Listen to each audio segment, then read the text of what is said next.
მოქმედი დიეტა 5 დღეში -5 კილო. არ ჭამო და გახდები. მსგავსი დიეტა ნებისმიერი ჩვენგანის გამოცდილებაშია, მაგრამ ამ სწრაფ შედეგს ხშირად ძალიან მძიმე შედეგები აქვს. კაცრმა და თვითნებურად შერჩეულმა დიეტებმა შეიძლება გამოიწვიოს კუჭისა და 12-წლოვანი ნაწლავის ძალიან სერიოზული პრობლემები. მათ შორის წყლულის განვითარების რისკის ზრდა, ნაღლის ბუშტის დაავადებები, თმის ცვენა, ფრჩხილების მტვრევა, ვიტამინების და მინერალების დეფიციტი და მთელი ორგანიზმის გამოფიტვა. ასევე ერთ-ერთი ყველაზე მძიმე შედეგი არის კვებითი აშლილობები, როდესაც ადამიანი საკვებთან ჯანსაღ ურთიერთობას კარგავს და დიეტა ცხოვრების წესად კი არა ყოველდღიურ ბრძოლა იქცევა. როგორ დავიკლოთ ისე, რომ ჯანმრთელობა არ შევწიროთ სასწორზე დანახულ ციფრებს. რა არის უსაფრთხო და ჯანსაღი გზა წონის კლებისკენ. სწორედ ამ თემებზე დღეს ენდოკრინოლოგ ანა ზარანდიასთან ვისაუბრებთ, ასევე იაკო ჭალაღანიძე გაგვიზიარებს სასურველი წონისთვის განვლილი რთული გზის გამოცდილებას. დღეს ვისაუბრებთ და გავარკვევთ, რატომ არის ჯანსაღი კვება ყოველთვის უკეთესი არჩევანი, ვიდრე ნებისმიერი მკაცრი დიეტა. აქვე მინდა შეგახსენოთ, რომ ჩვენი გადაცემის გენერალური სპონსორია PSP, ჩემი ოჯახის აფთიაქი. ხოლო ჩვენი გადაცემის წარმდგენია კლინიკა პირველი, რომელიც მდებარეობს მარჯანიშვილის 6 ნომერში. ყველაფერი, რაც თქვენს ჯანმრთელობასა და სილამაზე სჭირდება, PSP-შია. მედიკამენტების, საკვები დანამატების, თავისმოვლის, პირისღრუს და ბავშვთა პროდუქტების მრავალფეროვანი არჩევანი მთელი ქვეყნის მასშტაბით. PSP, ჩემი ოჯახის აფთიაქი. და იქამდე სანამ გადავალ სტუმრებთან, როგორც იქნა დადგა ზაფხული, მე მგონი, გამოვიდა მზე და უნდა გაგიზიაროთ ჩემი გამოცდილება, რომ ყოველდღიურად ხმარობ მზისგან დამცავს, რაც არის აუცილებელი ჩვენი კანისთვის. თქვენ იცით, რომ PSP არის კომპანია, რომელიც ყოველთვის გვეუბნება სიმართლეს სრულიად შეულამაზებლად და დიახ, მათ პირდაპირ გვითხრეს, რომ უსაფრთხო რუჯი არ არსებობს. ამას გვეუბნებიან ასევე დერმატოლოგები, ექიმები და დიახ, ეს ნამდვილად ასეა. მზისგან დამცავი არის ის საშუალება, რომელიც არ უნდა გამოვიყენოთ მხოლოდ და მხოლოდ სანაპიროზე. გოგოებო, ალბათ დამეთანხმებით და სანამ შემოვიდოდით სტუდიაში, აღმოჩნდა, რომ მე და იაკო ორივე ვართ კოდალის მზისგან დამცავის მომხმარებლები. ეს არის მზისგან დამცავი, რომელიც იცავს სახეს, ტუჩებს, ისეთ სენსიტიურ ადგილებს, როგორც არის მათ შორის ნაწიბურები, ტატუ და ასე შემდეგ. რაც თავარია არის სრულიად უსაფრთხო, თავარია არ აქვს არავითარი სუნი და მე მგონია, რომ არის ის საუკეთესო, რაც შეიძლება განსაკუთრებით ამ სეზონზე, ჩემთვის არა მხოლოდ ამ სეზონზე, მე ყველა სეზონზე ყოველდღიურად ხმარობ სახეზე, მაგრამ განსაკუთრებით ამ სეზონზე აუცილებლად უნდა გამოვიყენოთ და იაკოც აღმოჩნდა. მე ვიყენებ ზოგადად როგორც ყველაზე ურჩი ადამიანი. რამდენიმე წლის წინ დავიწყე SPF-ის გამოყენება და კონკრეტულად ამას ამ ეტაპზე ვიყენებ სახეზე, მაგრამ კიდე ძალიან ბევრი სხვა კარგი პროდუქტი აქვს. მათ შორის რუჯის მიმღებით, თქო, სახის ქვემოთ და მინდა რომ ამ თვეში მეც გავუზიარო ჩემ მეგობრებს ეს პროდუქტი და დამასწარი შენ. ძალიან კარგი. ალბათ ისი როგორც ყოველთვის არაფერს.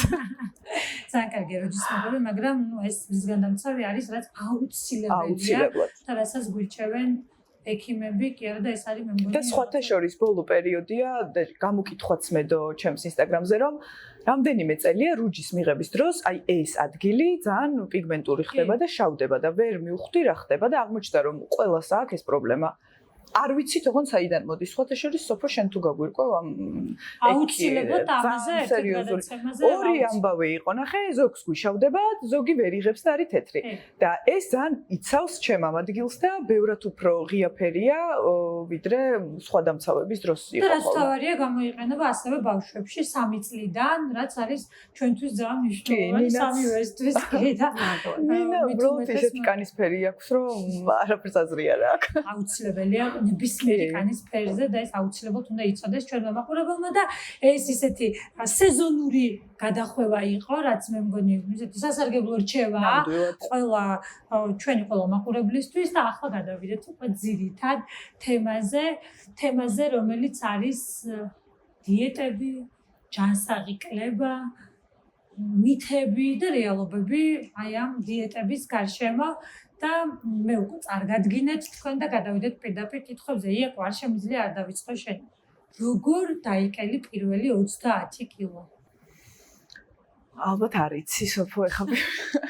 მე მინდა მაყურებელს უთხრა რომ მე ვარ მემატიანე ყველა წუთის და ყველა წამის იაკო არის ჩემი ბავშვების მეგობარი და მე ამ ყველაფერს პირადად ვესწრებოდი და ვიყავი გაოგნებული, მაგრამ შენ თვითონ მოგვიყევი ახლა არაერთხელ. ხო, იცი რა, მაყურებელმაც მგონია რომ იცის, მაგრამ ბოლო პერიოდში ვცდილობ რომ ამ თემაზე აღარ მივიდეს სტუმრად არსად, იმიტომ რომ მგონია რომ ძალიან შეწუხდნენ 6 წელია დაკლების თემაზე, მაგრამ იმიტომ რომ შენი გადაცემა სამედიცინო ხაზით მიდის და ყავს აქ ადამიანი რომელიც მეტყვის რომ აი ძალიან არასწორად იქცეოდი ან ძალიან სწორად იქცეოდი, ამიტომ დავთანხმდი და მოვედი.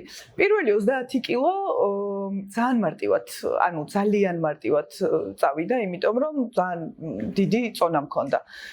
და სხვათა შორის ძალიან ბევრი კითხვა მომდის ჩემი გამომწერებიდან, რომ იცი რა, იქ 2 წელში მივდივარ და ერთ თვეში შესაძლებელია 13 კილოს დაკლება და 7 კილოსი და 10 კილოს. მოკლედ, ძალიან ინდივიდუალურია.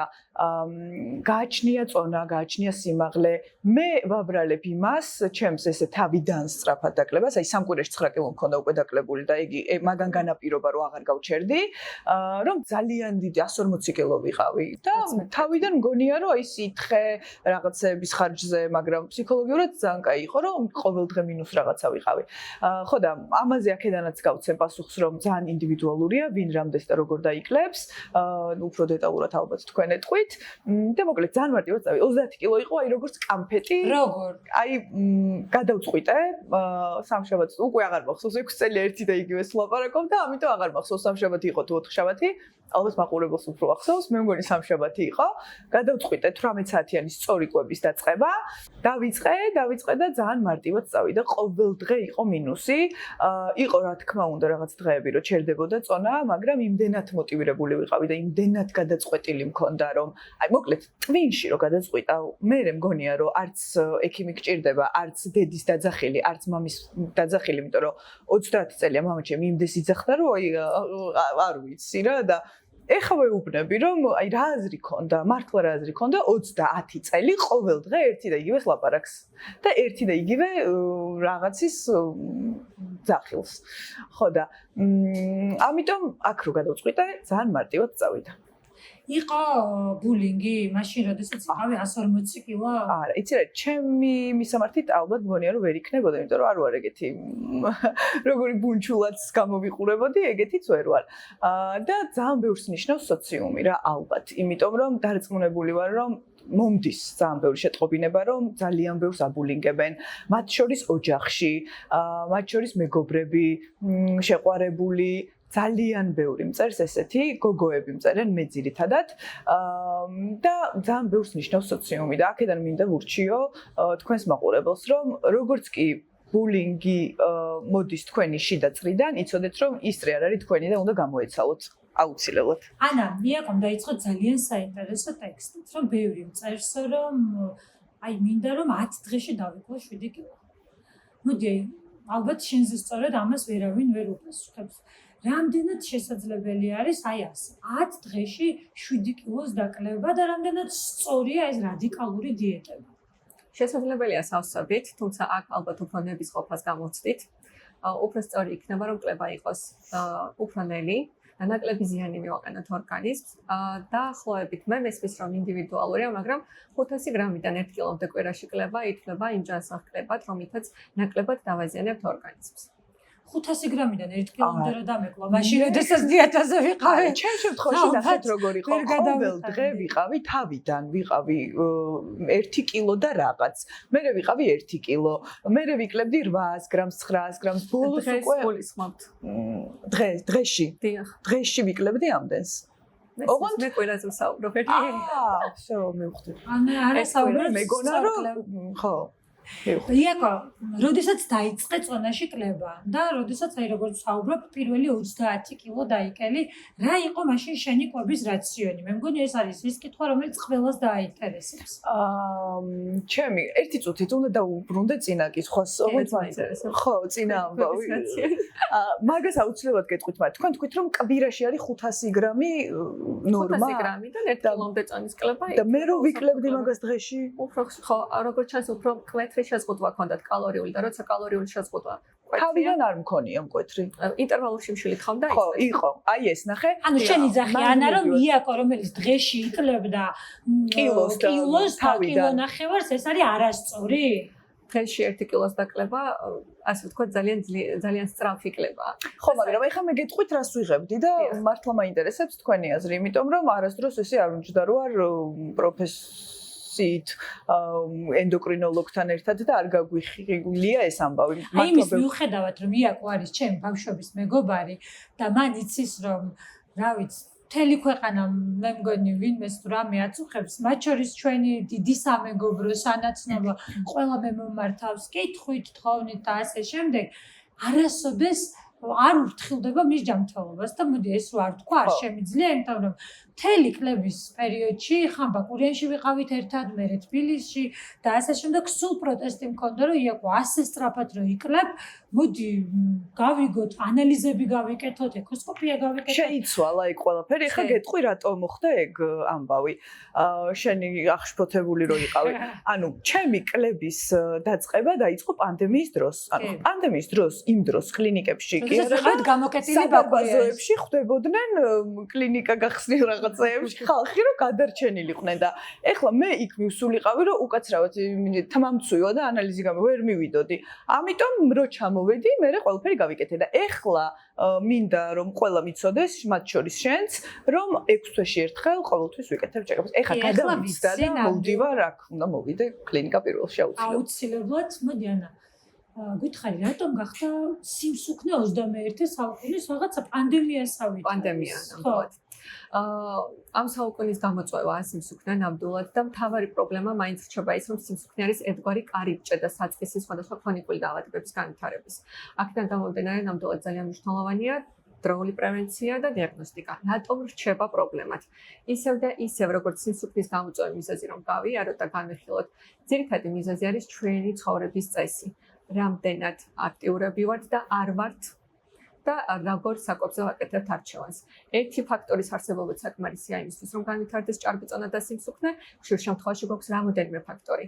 ამიტომ პრობლემა აქტუალურია. და რა უნდა გავაკეთოთ ამისთვის? ძალიან ესეთი ყბადაღებული თემა, მაგალითად, ოზემპიკი და მუნჯარო და მათ შორის ჩვენ გადაცემაშიც ვისაუბრია არაერთხელ ამაზე. როგორ ტიპის წონის კლებას უწევ რეკომენდაციას, აი ოზემპიქს და მუნჯაროს სიტყვაზე თუ სწორყვებას? სიმსუქნის მართვა მოიცავს კვების რეჟიმს, მოიცავს ფიზიკურ აქტივობას და მედიკამენტს. ძალიან ვფიქრობ, მთავარი შეცდომა არის ხოლმე ის, რომ მედიკამენტი, ეს იქნება საინექციო საშუალება თუ რამე სხვა, მიიჩნევა ალტერნატივად ჯანსაღი კვების და ფიზიკური აქტივობის. აი ეს არის მთავარი შეცდომა, თორემ სიმსუქნე მრავალი წელია იმართება როგორც კვებით, ფიზიკური აქტივობით და ასევე მედიკამენტით. აქ მთავარია რისკები იყოს და სარგებელი განსაზღვრული ექიმის მიერ, დაინიშნოს იქ, სადაც საჭიროა ჩვენებით, გათვალისწინებულ იქნას ყველა უკუჩვენება და გვერდითი მოვლენა. რა თქმა უნდა, ეს არის, ასე ვთქვათ, მიღებული სიმსუქნის მართვის თანამედროვე თერაპია. ჩემ დროს არ იყო ოზემპიკი და მუნჯარო, აქვე ვთქვათ, თორემ ალბათ ეგეც გონიათ, რომ ლიტრობით, მაგრამ 80 კილოს აკლებინებს მუნჯარო და ოზემპიკი. 20%-ს გვერდება საწყისი წონისას მუნჯარო და 15-ს ოზემპიკი. ხო, მაგრამ ჩემგან შემოწყვეტ შორის ოზემპიკი და მუნჯარო კი არა, არ ვიცი, ესეთი რთული ხო, პერიოდი 6 წლის წინ არ იყო, მაგრამ რო ყოფილიყო, მე იმდენად ესეთი აზერტული ადამიანი ვარ, რომ და მარტივი ცხოვრება მიყვარს. ხარ და არ მიყვარს ზედმეტი ჩარევები. არ მიყვარს, მაგრამ მარტივი ცხოვრება მიყვარს. მიხვდი, აი ყველა ფარმაცი ვარ.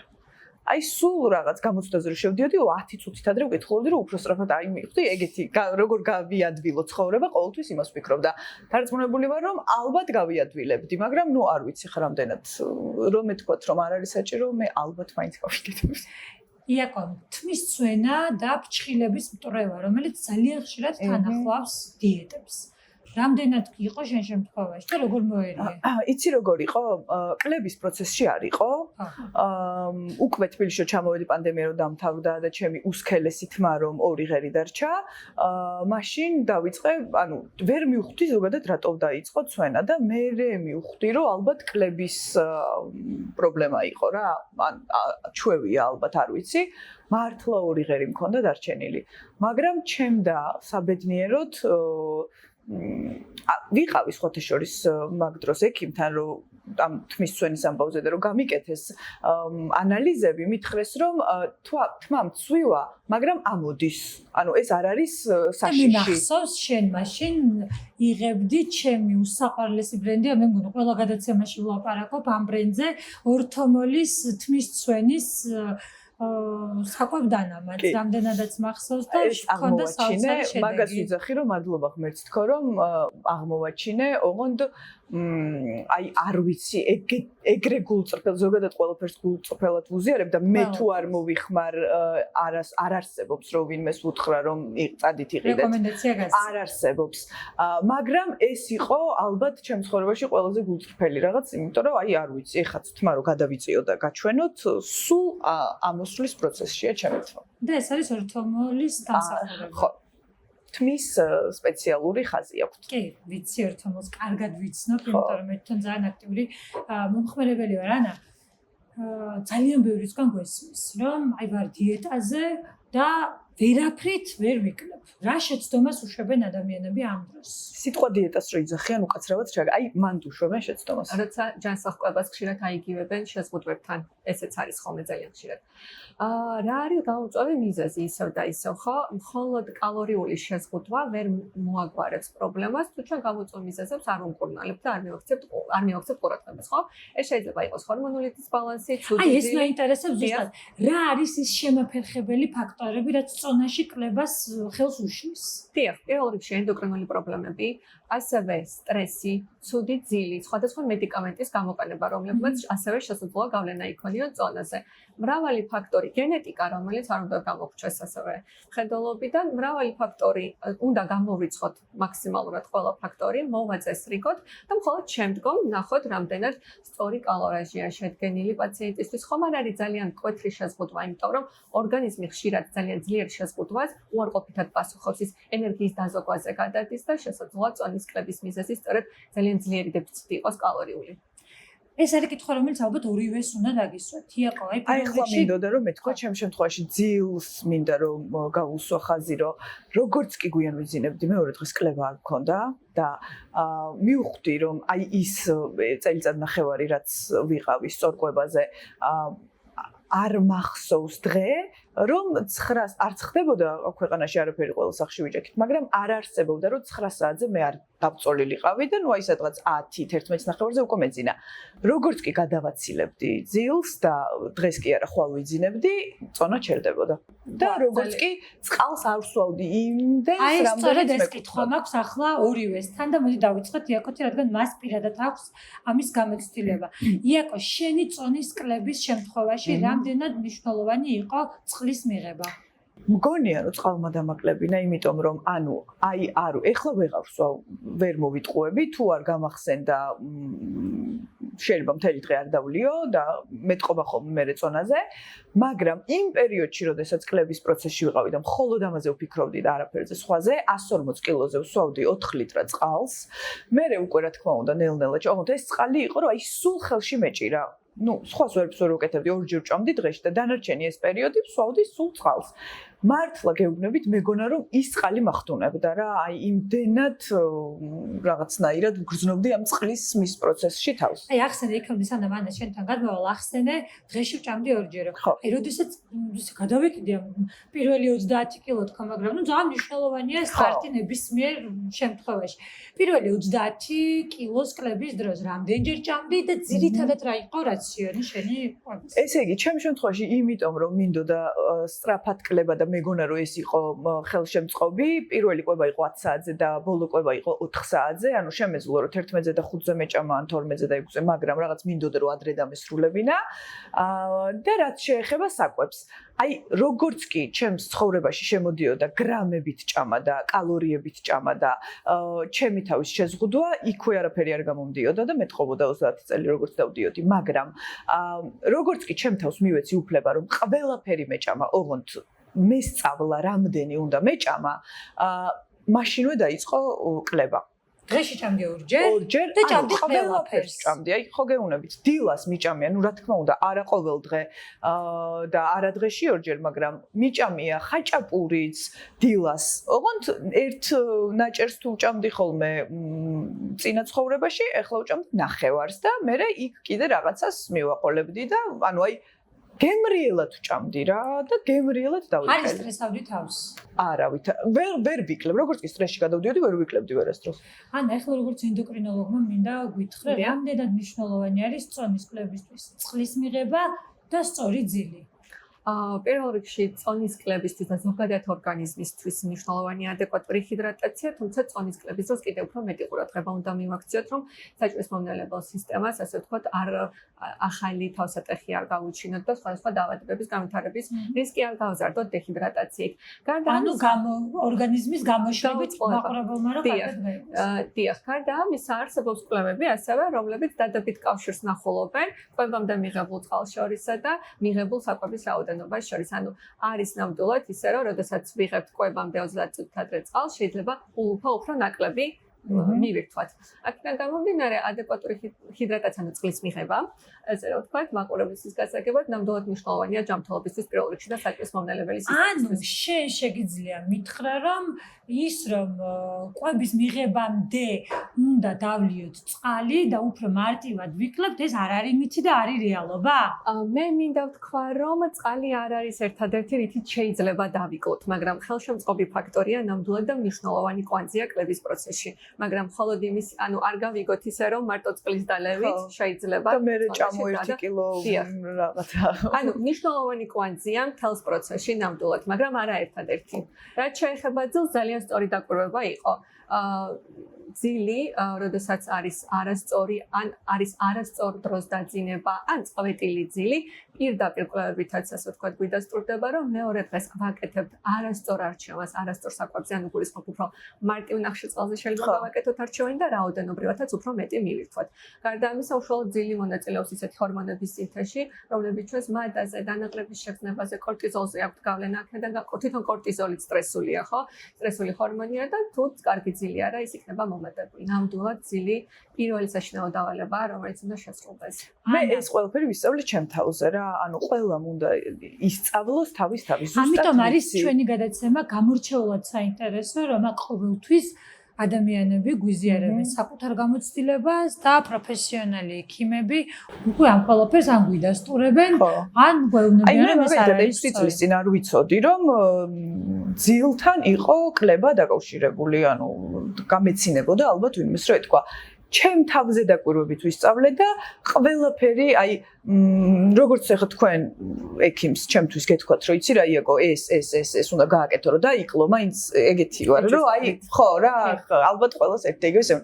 როგორც კი ჩემ თავზე დავაკვირდი, რომ აი ამდენი კოვზი ეს მე არ მამატებინებს და ეს მამატებინებს, მოკლედ უნდა ვუსმინოთ ჩვენ ორგანიზმს, ყველაფერს გეუბნება. ოღონდ მოტივირებული უნდა იყო, რომ გინდოდეს დაკლება. ყველაფერს გეუბნება.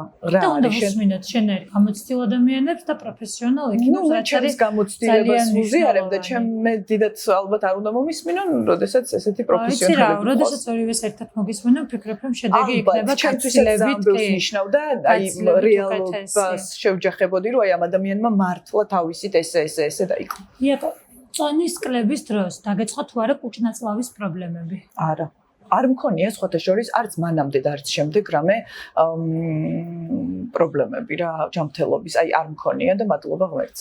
ძალიან ხშირად ეს პრობლემები აქვთ ხოლმე იმ ადამიანებს, რომლებიც აი გაუგებარი დიეტებით არიან დაკავებულები და ანუ სწორედ ეს მინდა კითხო, აი რამდენად გამართლებული არის ესეთი პოპულარული დიეტები, როგორიც არის კეტო დიეტა, ინტერვალური შიმშილი 18 საათიანი დიეტა და ასე შემდეგ. მე დიდად გამოცდილი არ ვარ, რომ ვიცოდე ყველა სახელი. თქვენს მიერ ჩამოთვლილი ეს სამივე ტიპის დიეტა, ხო? აი კეტო დიეტა, ინტერვალური შიმშილი, დაბალკალორიული, ასე ვთქვათ, შეზღუდვით, ხო? ყველა არის დიეტის ტიპი, რომელიც მცირე მონაკვეთში უფრო სწრაფ შედეგს გვაძლევს. აქედან გამომდინარე, ეს კვების მოდელები უფრო პოპულარულია. ყველას აქვს თავისი უპირატესობა და უარყოფითი მხარე და თუ კუჭმოწყალვის მხრივ გავივლით, სწორად უნდა ვიცოდეთ კეტო დიეტის შინაარსი, ინტერვალური შიმშილის შინაარსი, სწორედ იმიტომაც რომ არ მოხდეს კუჭმოწყალვის დაზიანება. კეტო დიეტის დროს, როდესაც აქცენტი ხდება ნახშირ წყლების შეზღუდვაზე და ცხიმების, ასე ვთქვათ, აქცენტი ხდება ცხიმებზე, აქაც სწორად უნდა გავიგოთ.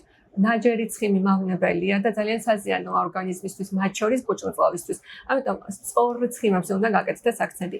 ინტერვალური შიმშილის დროს, როცა გვაქვს პატარა ფანჯარა კვებისთვის, აქცენტი უნდა გავაკეთოთ ბოჭკოზე და ცილაზე, იმიტომ რომ შიმშილის დროს შიმშილის ხანგრძლივობა საკმაოდ დიდია ინტერვალური შიმშილის დროს, ხო? აქ შეიძლება კუნთი დაზიანდეს. ამიტომ ცილაზე უნდა გავაკეთოთ აქცენტი. რისი თქმა მინდა იცით, ნებისმიერი კვების მოდელი, რომელსაც გამოვიყენებთ, სასურველია რომ ანუ ასე ვთქვათ, სპეციალისტის დახმარებას მიმართოთ, რომ სწორი აქცენტები გაკეთდეს და რაღაცა არასწორად არ გავიგოთ ასეთი დიეტების დაცვის დროს. იაკო, შენ დაიკელე 80 კილო ჯანსაღი კვებით. როგორ ინარჩუნებ? ვერ გეტყვი, რომ ძალიან მარტივია. იმიტომ რომ მაინც ვარ ბრძოლის პროცესში რა, იმიტომ რომ აი გარბის ეს 2-3 კილო გარბის, მე ისევ ეს უნდა იგივე გზას ვადგები ხოლმე, ისევ 18 საათიანს ვიწყებ და როგორც კი ვიწყებ, მეორე დღესვე იწყება შედეგი.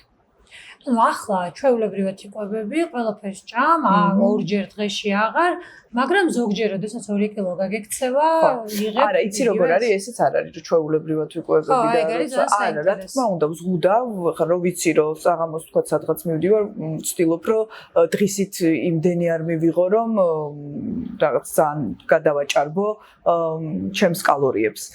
იმიტომ რომ მაინც კლება იწყება კალორიული დეფიციტის დროს. აი, მაგიტო ვიძახდი, რომ ყველაფერს ჭამდი, ოღონდ იმდენად ცოტას, რომ არც არაფერი არ მენატრებოდა, თან დეფიციტში ვიყავ. და მაინც სულ ვაკონტროლებ რა. რამდენად სახიფათო არის წონის კლების დროს ისეთი მედიკამენტების გამოყენება, როგორიც არის ოზემპიკი და მონჯარა?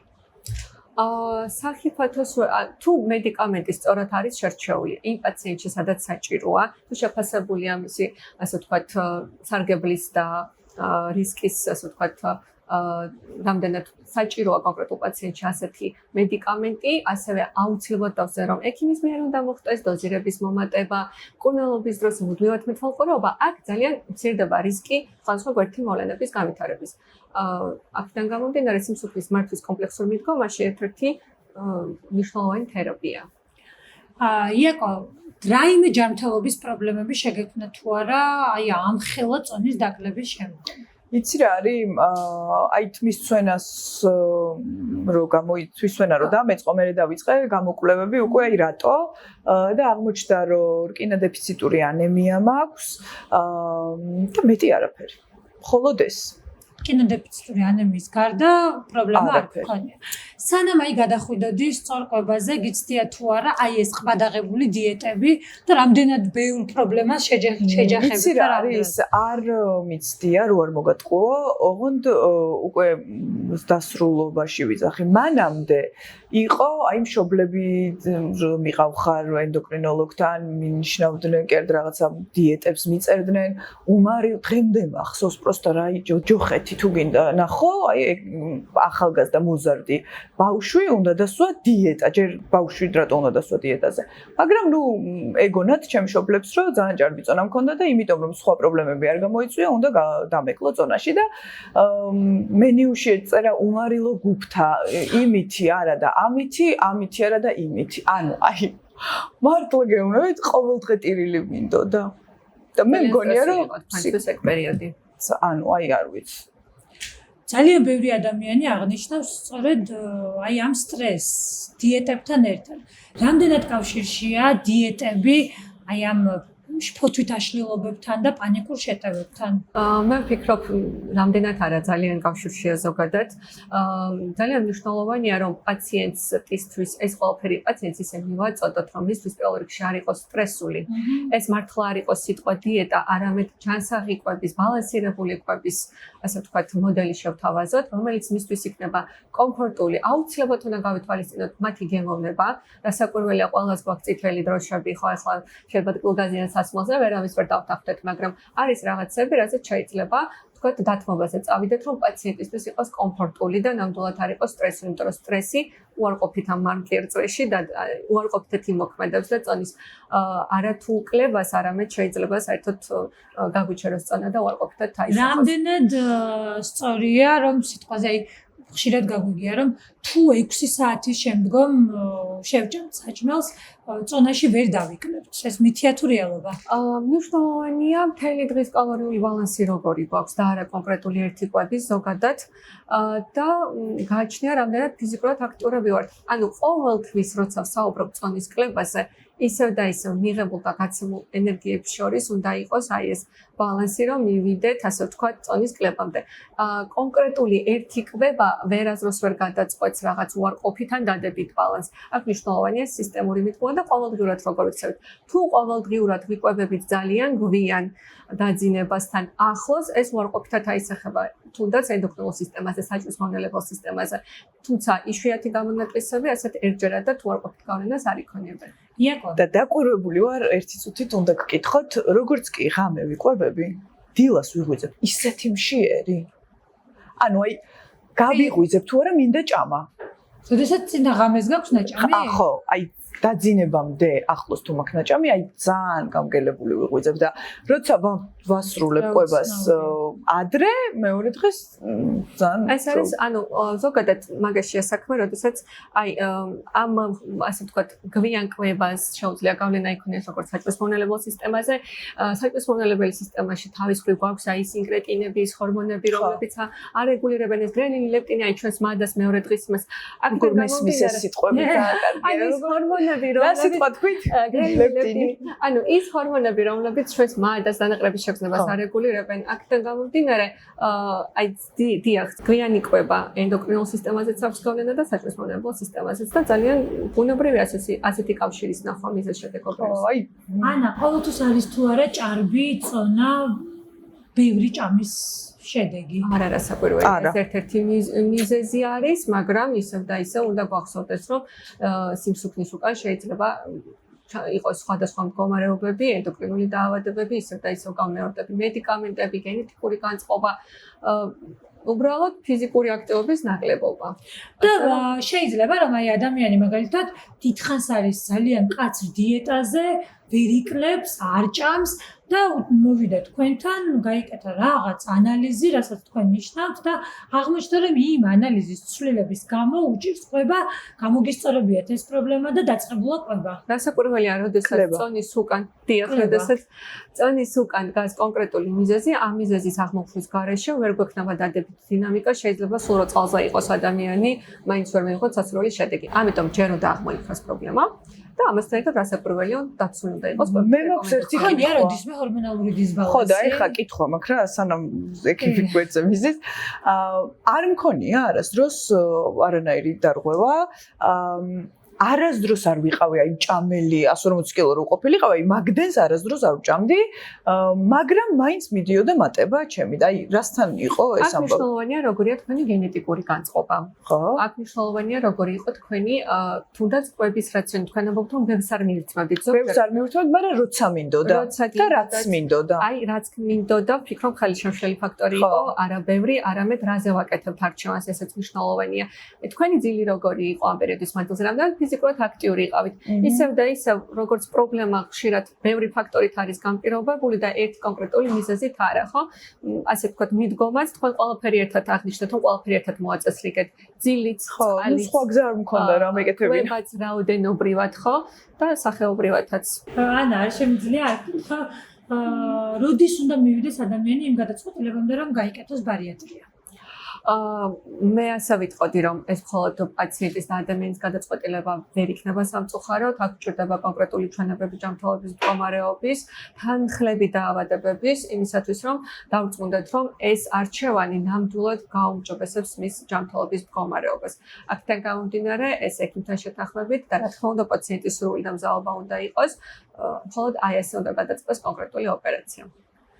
იაკო, რას ურჩევდი ადამიანებს, რომლებიც დღეს იწყებენ შენი გზის გავლას და რომლებიც დღეს იწყებენ წონაში კლებას, იწყებენ სწორყვებას, დიეტას თუ პირველ რიგში ვეტყოდი იმას, რომ წონაში არ არის ბედნიერება, იმიტომ რომ ისეთი ბედნიერი და ისეთი ხალისიანი და ისეთი ენერგიული ვიყავი 140 კილოც, რომ ეხლა ეგეთი ვერ ვარ. პირველ რიგში უნდა შეიყვარონ საკუთარი თავი, ისეთები როგორებიც არიან. და თუ გადაწყვიტავენ რომ გაიუმჯობესონ მათი ცხოვრება, იმიტომ რომ გაუმჯობესებას გულისხმობ იმაში, რომ ბევრად უფრო მარტივია ყველაფერი რა, გადაადგილება, ჩაცმა, რაღაცა სტილის მორგება, ჯანმრთელობა, ხო, მე ჯერ გოგოშკურ ამბებს. რა თქმა უნდა, პირველ რიგში ჯანმრთელობა. იმიტომ რომ მე არ მქონდა და არ მაწუხებდა არაფერი, მაგრამ ზუსტად ვიცი, რომ იმ წონით დღეს ძალიან ბევრი პრობლემა მექნებოდა. მოდი რა, ახლა რა მინდა სამი ძირითადი რჩევა, რასაც იაკო ურჩევს ადამიანებს, რომლებიც იწყებენ წონაში კლებას. ძილი, წყალი და ცოტა ხანი უარის თქმა იმ ცხოვრებაზე, რაც ცხოვრობითაც დღეს ცხოვრობენ, იმიტომ რომ მაგაზე თუ უარი ვერ თქვი, სხვანაირად ვერ დაიკლებ. ნაკლები სტრესი. კი, ნაკლები სტრესი. რაც მე მგონი ვფიქრობ, რომ არის ძალიან მნიშვნელოვანი. ანა, შენ რას ურჩევდი მაყურებელს, რომლებიც ახლა იწყებენ ამ გზის გავლას, იწყებენ წონაში კლებას და რაღაც აი ქაოსი აქვთ, როგორ დაიკლონ? ალბათ ვეტყოდი, რომ პირველ რიგში არ იყვნენ ძალიან მკაცრი საკუთარი თავის მიმართ, რაც ნიშნავს, რომ ძალიან მკაცრად შეიზღუდავენ თავს. ისევ და ისევ ვიტყოდი, რომ ჯანმრთელობას რომ არ ვამნოთ, ცილაზე გავაკეთოთ აქცენტი ნებისმიერი კლების, რომელ მოდელსაც არ აირჩევდნენ, ანუ ცილაზე იყოს აქცენტი. და მესამე, ალბათ გვახსოვდეს, რომ წონის კლება არ არის დროებით პროექტი. მუდმივად საჭიროებს მუშაობას, შენარჩუნებას საჭიროებს მუშაობას და არ შევხედოთ ამას როგორც დროებით მომენტს და ეტაპს ცხოვრებაში. რამდენად რთულია წონაში კლება მენოპაუზის დროს? დიახ. მენოპაუზის დროს ოდნავ უფრო მეტ ძალისხმევას საჭიროებს ზოგიერთ შემთხვევაში წონის კლება, იმიტომ რომ ეს ბუნებრივად ისეთ ცვლილებები ვითარდება, ესტროგენის დეფიციტი, რომელსაც გავლენა აქვს ჩვენ ორგანიზმში, ცხიმის განაწილებაზე და აი ეს მნიშვნელოვანი ჰორმონი ძალიან მცირდება. მენოპაუზის შემდგომ აქედან გამომდინარე ძალისხმევა ნამდვილად ცოტა მეტია საჭირო. თუმცა უნდა გვახსოვდეს, რომ შესაძლებელია აბსოლუტურად არ წარმოადგენს პრობლემას და ასე ვთქვათ ამის გამო ნოინერვიულებენ. როგორ უნდა შევინარჩუნოთ დიეტებით დროს დაკლებული კილოგრამები? დიეტის დროს დაკლებული, მე ასე ვიტყოდი, თავიდანვე თუ ეს იქნება არა დიეტა, არამედ ბალანსირებული კვება, რომელიც მორგებულია მეტნაკლებად თქვენს გემოვნებაზე. ეს არ იქნება დიეტა და ეს არ იქნება დროებითი. ანუ ჩვენ უნდა გავაკეთოთ ისე, რომ ეს კვების რეჟიმი იყოს ჩვენი ცხოვრების ასე ვთქვათ, არჩევანი, უნდა შევცვალოთ ცხოვრება, რაც ვიცი, რომ ძალიან ბევრი ძალისხმევა საჭიროებს. ვიტყოდი, რომ არავის არ ქონდეს იმის ილუზია, რომ არასდროს არ მიირთმევს რაღაცას, ანუ ეს ძალიან ბუნებრივია. ის რომ რაღაცა დავარღვიეთ, ეს ბუნებრივია. მთავარია გავაგრძელოთ. მე მგონია, რომ მთავარი შეცდომა არის მაღალი დანაშაულის შეგრძნება, რის გამოც როცა დაარღვევენ, მერე აღარ აგრძელებენ და არ უბრუნდებიან სწორ კვებას.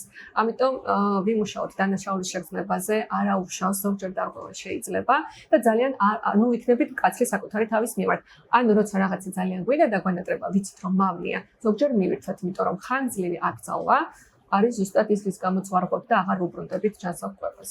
და ბოლოს, იაკო, როგორ შეიცვალა შენი ცხოვრება 80 კილოს შემდეგ?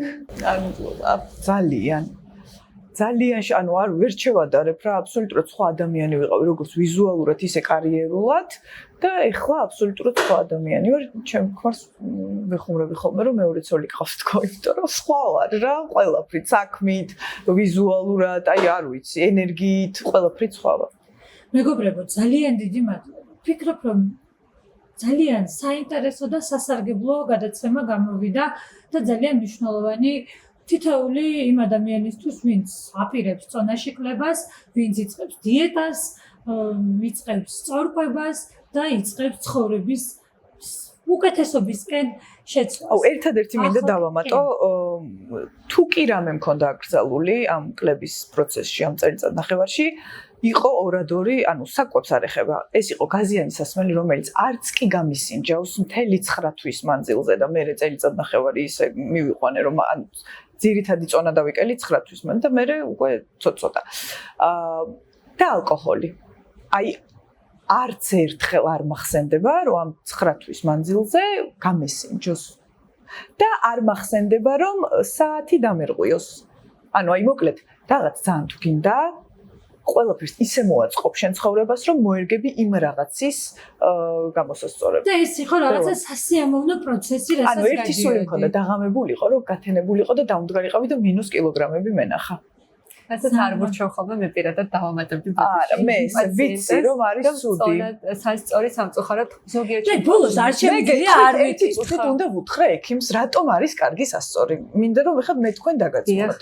მოტივაცია ალბათ. არა, ჯერ მოტივაცია. მაგრამ მოტივაცია შეიძლება ვიზუალური თვალსაზრისითაც მიიღო. ნახე, წინა დღეს თუ რამე ახალს საკვებს ვიღებდი, მეორე დღეს ვაკონტროლებდი, რამდენად მოქმედებდა ის საკვები ჩემს ორგანიზმზე. რამდენად მქონდა კლება და რამდენად იყო შეჩერებული კლება. ამიტომ არის რომ ისე ვისწავლე ჩემი ორგანიზმი, რომ ზუსტად ვიცი, რამდენი კოვზი რა უნდა ვჭამო, რომ არ მოვიმატო და რამდენი კოვზი რა არ უნდა ვჭამო, რომ დავიკლო თუ ეხლა ბოლო კითხვა არ შემიძლია რომ არ და ძალიან მეჭირს თქვენი გაშრომა. მინდა კითხო ერთი პრობლემის შესახებ, რასაც ძალიან ბევრი ადამიანი აღნიშნავს. დიეტის დროს გაყინული კილოგრამები და უცებ ჩერდება კლება. მე ესეთი რა კი ძალიან მქონია და ესეც ჩემ თავზე ვისწავლე რა და როგორ და ყოველთვის ჩემს პირად გამოცდილებას უზიარებს ხუებს. რომ ეკითხებიან როგორ ანაირად, მე რაც ვიცი და მე როგორც იმას უზიარებ. როგორ და ნახე თავიდან იყო რომ ერთი დღე დავარღვიე და მეორე დღეს დავიწყე და ეგრევე დაიძრა წონა. მერე იყო რომ ორი დღე დავარღვიე და დაიძრა წონა და უკვე ბოლოს 80 კილო რომ მქონდა დაკლებული და არაფერი რო აღარ მოქმედებდა ჩემს წონის ძრაზე. პირველ კვებას ვჭამდი გემრიელად და მეორე კვებას ვჭამდი იოგურტს ჩასაყრელი რაღაცეებით რო არის მიხდა ეგრევე იძრებოდა. მეორე დღეს ისე ვაგრძელებდი. ეხლა შენ უნდა კითხო, როგორ მოვიდეთ გაყინულ კილოგრამებს დიეტების დროს? როგორ დავძრათ ეს წონა? პირველ რიგში მოდი ვიცოდეთ რა არის გაყინული წონა. ერთი დღე რომ ან ერთი კვირა არ დავიკელით, ეს არ არის გაყინული წონა. მინიმუმ როცა 500 გრამს ეს თქვენთვის ესეთ ფორმაში რო ხართ. ერთი თვის მანძილზე ეს უკვე შეიძლება პლატოზე ვისაუბროთ. ძალიან ასეთ დროს შეგვიძლია გავაკეთოთ კვებითი მოდელების მონაცვლეობა, ცოტა უფრო თავიდან გადავხედოთ რაციონს და ვნახოთ, ზოგჯერ როდესაც კვებას ასე ვთქვათ ვიცავთ, არის ისე რომ შეიძლება რაღაცები შეგვეპაროს. ისევ გადავხედოთ კვების რაციონს, რამე ხომ არ შეიცვალა ფიზიკური აქტივობის დროს, სადმე ხომ არ მოვდუნდით. მოკლედ, ან კვების მოდელების მონაცვლეობა ძალიან კარგად მუშაობს, ასე ვთქვათ, წონის იმისათვის რომ წონა ისევ გაგრძელდეს კლებაში წავიდეს. უდიპლომოის ვარ ხო ენდოკრინოლოგი. ძალიან დაგვერვებული. კი, მახურებას მინდა დავემშვიდობა. დიდი მადლობა გემშვიდობებით შემდეგ ხუთშაბათამდე ისევ ძალიან საინტერესო სტუმრებით და თემებით.